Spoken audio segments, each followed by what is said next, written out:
Welcome to my channel. Don't forget to like and subscribe. Please help me, human. The alien little girl asked for help from the human man. The battlefield smelled of iron and smoke, and every step he took made his boots sink into mud that was equal parts soil and ash. He moved without purpose now, his orders long forgotten, or maybe simply ignored. The war had shifted somewhere else, leaving only silence, debris, and the occasional sputtering drone that had lost its master signal. He found himself talking aloud to keep the quiet from devouring him, muttering complaints about rations that tasted like compressed chalk, and about armor plates that pinched his shoulders like a bad tailor's revenge. He stopped when he heard it. Not the groan of metal collapsing, not the hiss of machinery dying, but something softer. It came again, a small voice carried on the dust-choked air. He spun, his hand gripping the stub of a broken rifle he hadn't had the heart to discard. There, half buried behind a shattered wall, a pair of wide eyes watched him. "Please help me, human." The words were barely audible, trembling, uncertain. For a moment he thought he was hallucinating, that the battlefield had finally claimed his sanity. But then she stood, or rather stumbled, into view. An alien girl, no older than 12 by human reckoning, her skin faintly luminous, her ears long and trembling as though trying to catch signals he could not hear. She looked fragile enough that a strong breeze might carry her away, yet her voice had pierced through rubble and ruin to reach him. He froze. She was supposed to be his enemy. He'd been trained with diagrams of her species, their dangerous biology, their untrustworthy diplomacy. And yet here she was, knees scraped, clothing torn, staring at him with a sort of fear that suggested she expected him to crush her with a single boot. He should have walked away. That was the logical, military-approved response. Instead, he sighed, lowered his useless rifle, and muttered, "Well, you picked the wrong human for this job. I can barely help myself."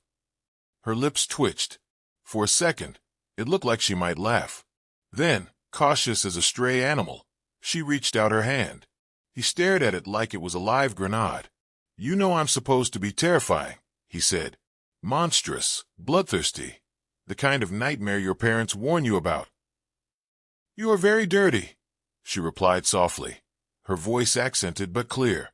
He blinked, then glanced down at himself, armor-dented, covered in soot, one boot held together with what might generously be called creativity. "Okay, fair point." He took her hand. It was warm, delicate, and trembling, but she held on with surprising strength. When he pulled her up, she nearly toppled into him, and he had to steady her with both arms. She smelled faintly of something sweet, like fruit he hadn't tasted since leaving Earth. Her people were hiding. He could sense them, shadows darting between rubble, eyes watching with suspicion. They didn't trust him, and honestly, he didn't blame them. He raised his free hand and waved at the air like a fool. "Don't worry, I'm not here to stomp around shouting victory speeches. I already lost my squad to poor directions. Honestly, your side could have just left confusing road signs, and we'd have been defeated months ago." No answer came, though he thought he heard a muffled snicker from the shadows. The girl, still clutching his hand, tilted her head. "You will help me?" He wanted to say no. He wanted to remind her that wars weren't fairy tales, and that strangers didn't just decide to rescue each other. But looking at her long ears twitching nervously, at the bravery it must have taken to step into the open, he found the word caught in his throat. "Fine," he said. "But if anyone asks, you kidnapped me. Makes me look less soft." Her mouth curled into a hesitant smile. She nodded, as if agreeing to a deal of great importance. They walked together through the wreckage. He kept scanning the sky, where human patrol drones sometimes buzzed like mechanical wasps, their sensors glowing faint red. Whenever one came near, she tugged his sleeve and dragged him into cover with surprising urgency. "You're supposed to follow me," she whispered once, annoyed. "Excuse me," he replied, "but in my culture, it's considered rude to be bossed around by someone who barely reaches my chest." "You are too tall," she said matter-of-factly. "That is your problem." Her words, simple and blunt, broke something in him. He laughed, the sound startling in the wasteland. He hadn't laughed in months, not since before the war had chewed him up and spit him out. The girl looked pleased with herself, as though making a human laugh was some sort of rare accomplishment. They camped under the broken wing of a downed ship. He cobbled together a small fire with scraps of wiring, muttering about how the military never trained him for gourmet cuisine. She handed him a piece of fruit that glowed faintly in the dark, its juice dripping like molten glass. "You're trying to poison me," he said suspiciously. "It is food. Food that glows. Where I come from, that's a warning sign." She bit into hers, her long ears flicking with delight. He sighed and took a bite. It was tart, sweet, and vaguely electrifying, as though he'd swallowed lightning. He nearly choked, and she laughed so hard she toppled over. Lying on his back, coughing juice from his lungs, he muttered, "If I die from alien fruit, at least I'll go out in style." The girl leaned over him, smiling with her strange luminous eyes. "You will not die. You are too stubborn." "Careful," he warned, closing his eyes. "Keep talking like that, and I might start believing I'm useful." For the first time in too long, he felt something shift inside him. Not hope. He wasn't ready to call it that, but something close. Something worth following, even if it came from a trembling alien voice asking for help. They left the broken ship behind at dawn, though dawn here was more of a suggestion than an actual sunrise.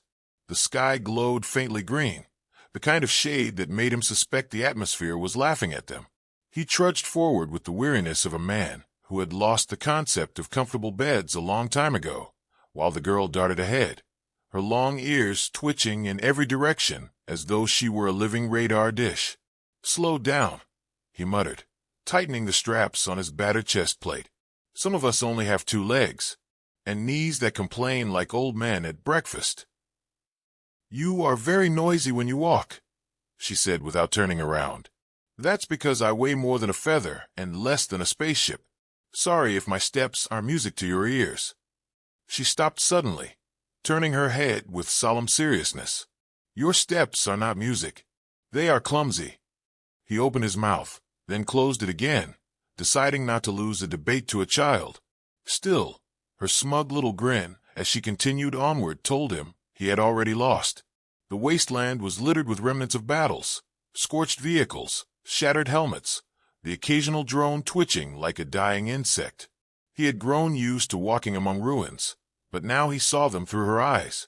She avoided every piece of wreckage as though the ground itself might bite her.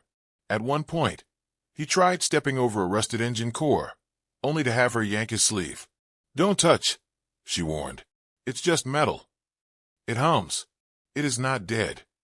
He listened. At first, only silence.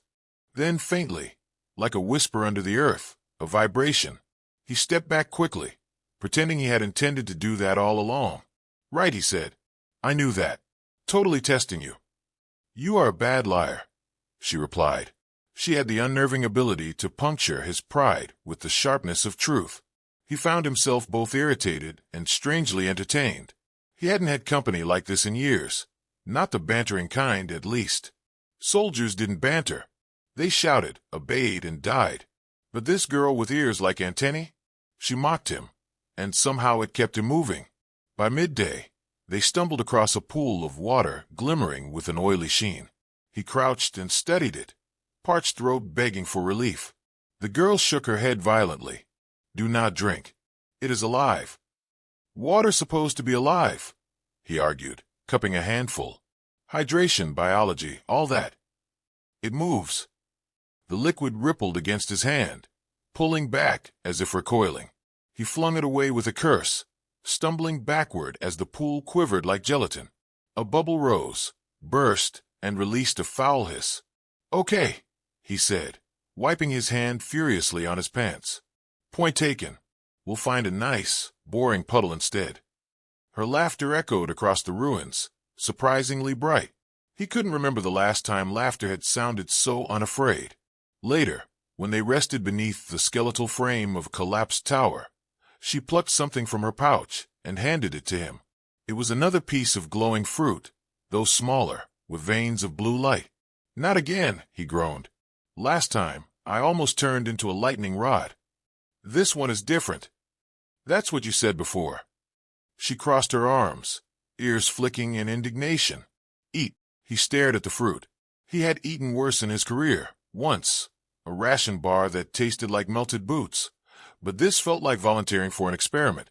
Still, her expectant gaze wore him down. He bit into it, prepared for fireworks. Instead, a cool sweetness spread across his tongue, like biting into snow that had decided to be delicious. Not bad, he admitted.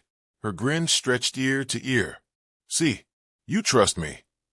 Let's not go that far, he muttered, but he felt warmth creep into his chest that had nothing to do with the fruit. When night fell, they found shelter in what remained of an observation dome. Its shattered glass gave them a wide view of the stars, some of them pulsing strangely, as though winking. The girl curled up beside him, her long ears twitching even in sleep. He sat awake, staring at the constellations. He should have felt fear, knowing human patrols were likely scouring the region. He should have left her behind to save himself. Instead, he found himself whispering stories, nonsense tales about earth animals that didn't glow, about oceans that didn't hiss at you when you touched them. He didn't think she heard, but once, half asleep, she murmured, "Tell me more." So he did. He talked until his voice rasped, filling the alien night with words. Somewhere along the way, the silence of war no longer felt like it was suffocating him. It felt bearable.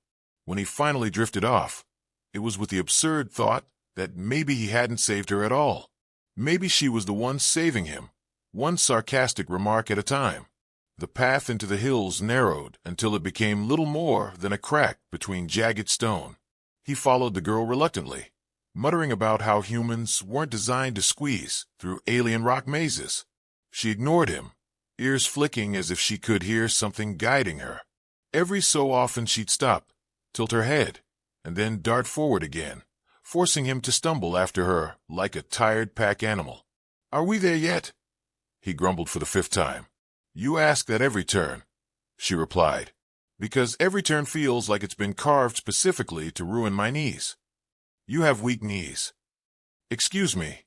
These knees have carried me through 3 campaigns and at least one very bad dance competition back on Earth."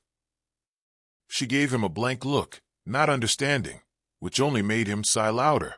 At last the stone split open into a cavern lit by bioluminescent moss, glowing green across the walls. The sudden brightness made him blink, and then he realized they weren't alone. Shapes shifted in the shadows, dozens, maybe hundreds, eyes gleaming like small lanterns. Weapons, primitive but sharp, were leveled at him. He froze.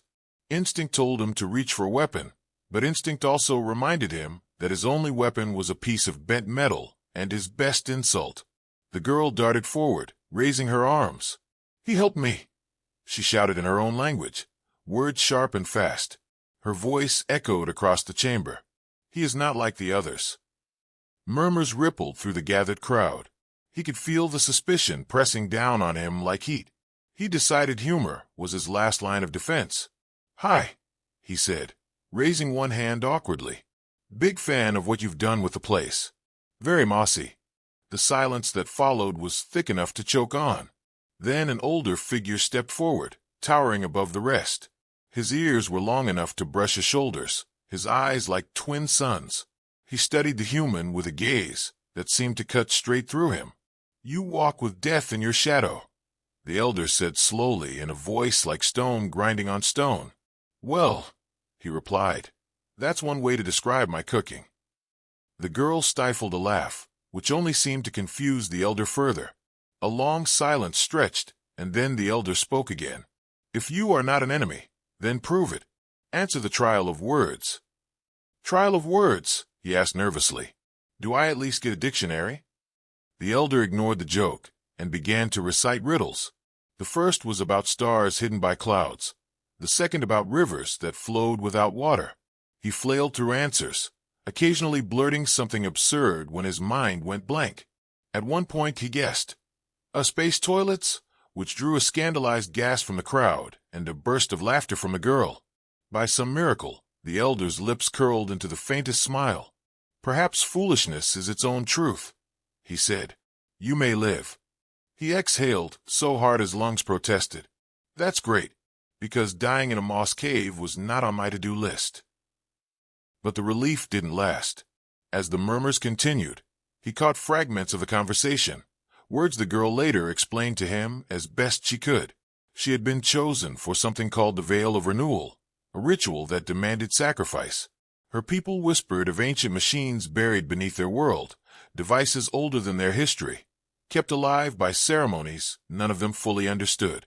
The girl had been marked, and though she had escaped once, the elders now intended to see her destiny fulfilled. He stared at her, anger rising. So when you asked me for help, you didn't just mean, help me across a battlefield. You meant, help me not die in some ancient alien machine. She looked down, ears drooping. I did not want to lie, but they believe it is the only way. He wanted to shout at her people, to argue that children shouldn't be sacrifices, that rituals didn't fix broken worlds. But their eyes burned with desperation, and he knew desperate people clung to desperate answers. That night, the girl sat beside him at the edge of the cavern. She nibbled on dried fruit while he tore at a ration bar with all the enthusiasm of someone chewing rubber. Your food is sad, she said. My food is efficient, he countered. It has all the nutrients a soldier needs, plus the added bonus of tasting like despair. She giggled softly, then grew serious. Will you leave me here? He paused, staring at the miserable lump of ration in his hand. Leaving her would be easy, logical, safe, but he had already broken too many rules, already chosen her once. Not a chance, he said finally. If they want you in that ritual, they'll have to drag me into it too. And trust me, I'm terrible at rituals. I once ruined a wedding toast so badly the bride's grandmother threw cake at me. Her laugh broke the heaviness of the cavern air. For a moment, the ritual, the sacrifice, the weight of destiny, all of it felt far away. For a moment, they were just two unlikely companions, sharing terrible food and worse jokes in the glow of alien moss. And yet he knew the moment wouldn't last. Somewhere in the depths of the world, the ancient machines were waiting, humming faintly like the wreckage on the surface. Waiting for her. They didn't wait for dawn this time. The decision was made for them when shouts echoed through the cavern, and the glow of scanners swept across the walls. Human patrols had found the tunnels. He grabbed the girl's hand and pulled her toward the back passages, ignoring the elders' protests and the flash of alien weapons being raised. You can't outrun them, the elder had warned. Watch me, he'd replied, shoving himself and the girl into the dark. The tunnels twisted like a drunk architect's sketch. Behind them came the thud of boots and the hum of drones. He ran until his lungs burned, the girl darting ahead with uncanny precision. Her ears twitched at every fork, guiding him through paths he would have sworn led nowhere.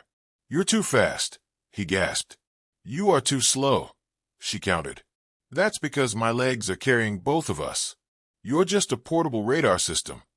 She grinned without slowing, and he realized with irritation that she wasn't even winded. They burst into open air at last, stumbling onto the cracked plain. Above them, the sky pulsed with an unnatural light, storms of glowing particles drifting like cosmic snow. The patrol emerged behind them, searchlights flaring, voices amplified through metallic speakers. Halt, soldier. You are in violation of... Yeah, he muttered, dragging the girl toward the ruins of a city half swallowed by the desert. I violated more rules than you've memorized. Blaster fire lit the air. He dove behind a collapsed tower, pulling the girl close. She peeked over the rubble, ears twitching madly. They are many, she whispered. I noticed. Thanks for the tactical report. You are welcome, she said brightly. He groaned, checked the bent rifle still slung across his back, and decided it was better for hitting rocks than shooting enemies. So instead he scooped up a piece of debris, hurled it at a drone, and cheered when the machine spiraled into the sand in a shower of sparks. See, he said. Genius tactics. The girl tilted her head. Very loud tactics. Well, subtlety isn't exactly my strong suit. They scrambled deeper into the ruins, ducking through broken walls and leaping over cracks where the ground had collapsed into subterranean tunnels. Patrols fanned out, their red sensors sweeping like angry eyes. At one point, he nearly stepped into a glowing puddle, only for her to yank him back. The liquid quivered and hissed. "You humans," she muttered, "always trying to step in things that want to eat you." "I wasn't trying," he protested. "I was testing gravity." Her laughter rang out, and for a second it made him forget the danger pressing close. They reached the heart of the ruins, where fragments of ancient machines jutted from the earth like broken bones. The girl's people had whispered of this place, of the temple buried beneath, the one where the ritual would happen. He felt the hum of energy through the ground, faint but insistent. "Why does it sound like the planet snoring?" he asked. "It is waking," she said, her voice hushed. He didn't like the sound of that. He liked it even less when the patrols cornered them in the courtyard of the ruined temple. Spotlights flared, and a commander's voice boomed. "Step away from the alien child. You will be taken into custody." He raised his hands. "Funny, that's exactly how my last blind date ended." The commander didn't laugh. Soldiers advanced, weapons aimed. The girl pressed against him, trembling. He glanced down at her, then back at the line of soldiers he used to call his own. "This is your last warning," the commander barked. "Sorry," he muttered, lowering his hands. "I'm terrible at following warnings." He grabbed the girl, sprinted toward the temple steps, and hurled both of them inside just as a volley of fire scorched the doorway. The ancient mechanisms responded instantly, walls grinding shut, runes flaring to life. The patrol's shouts were cut off as stone slammed into place. Inside, the air vibrated with power. The girl's eyes widened. "It has begun." He stared at the glowing machinery, gears turning though no one touched them, lights pulsing in patterns too complex for his tired brain. "Great. We've just locked ourselves in a haunted factory." She shook her head. "This is the veil. The ritual will awaken." "Nope," he said quickly. "Not happening. I don't do rituals. Last time I tried one, it involved a birthday cake, and I nearly set the fire alarm off."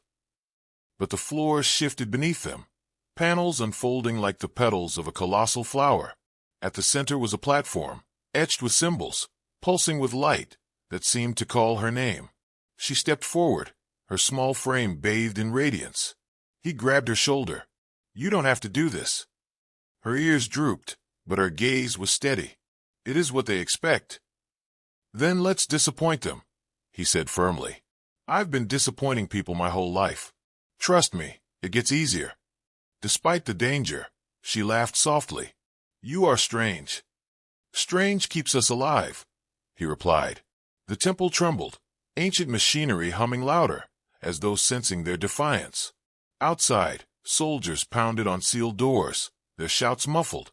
He realized they were trapped between two enemies, the humans demanding her capture and the machines demanding her sacrifice. He tightened his grip on her hand. "All right," he said, forcing a grin. "Let's see if we can annoy both sides at once." And with that, they stepped deeper into the temple, into the glow of a destiny neither of them wanted, but both were unwilling to face alone. The temple pulsed as though alive, every wall humming with a rhythm that rattled his bones. The girl stood at the center of the platform, light crawling up her arms in delicate threads, as if the machine were weaving her into its design. He lunged forward and yanked her back, earning a sharp jolt that made his hair stand on end. "Great," he hissed, rubbing his hand. "I've always wanted a free electrified haircut." "You cannot stop it," she whispered. "It has chosen me." He crouched so his eyes met hers. "Listen, I've been chosen for a lot of things too. Latrine duty, guard duty, peeling potatoes until my fingers went numb. Being chosen doesn't mean you can't say no." Her ears twitched, torn between fear and disbelief.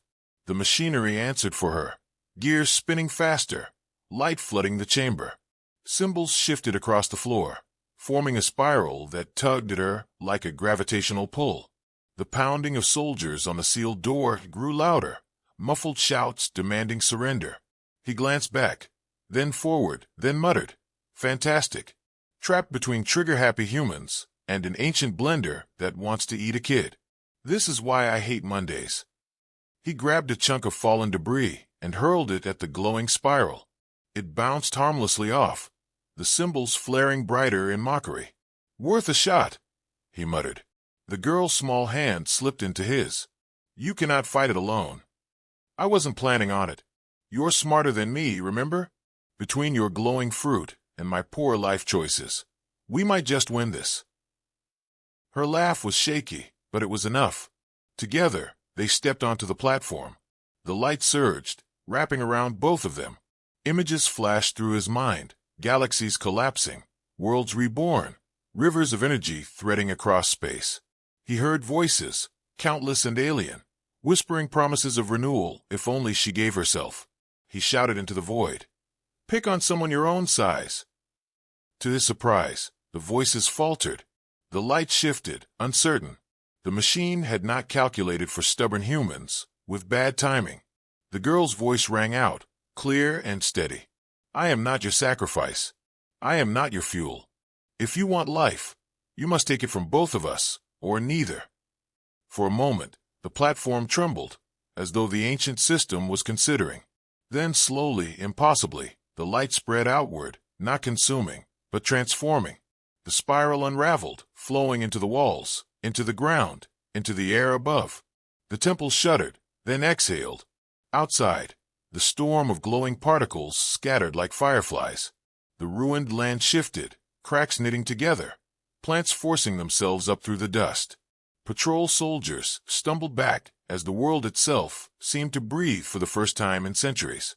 When the doors ground open, the soldiers found no ritual sacrifice, no triumphant machine. Only a human soldier, sitting cross-legged on the floor, ruffling the hair of a very smug alien girl. Took you long enough, he said. We finished without you. The commander glared, weapon raised. But the sight outside, the land healing, the sky clearing, froze him in place. Orders didn't cover this. The girl stepped forward, ears tall, voice steady. It is done. No one must die for the veil again. No one argued. Even the humans lowered their weapons, some staring in awe, others in something close to shame. Later, when they walked out into the open air, he let out a long breath. Well, that was exhausting. If anyone suggests we do it again, I'm voting no. She smiled, tugging his sleeve. You complain too much. Complaining is my survival strategy. If I stop, I'll probably explode. She laughed, and he found himself laughing too, despite everything. For the first time in years, the sound didn't feel forced. They traveled back through the wasteland, though now it no longer looked quite as broken. Plants sprouted where ash had ruled. Water trickled where there had been only dust. The girl pointed out each change with childlike wonder, dragging him along when he lagged.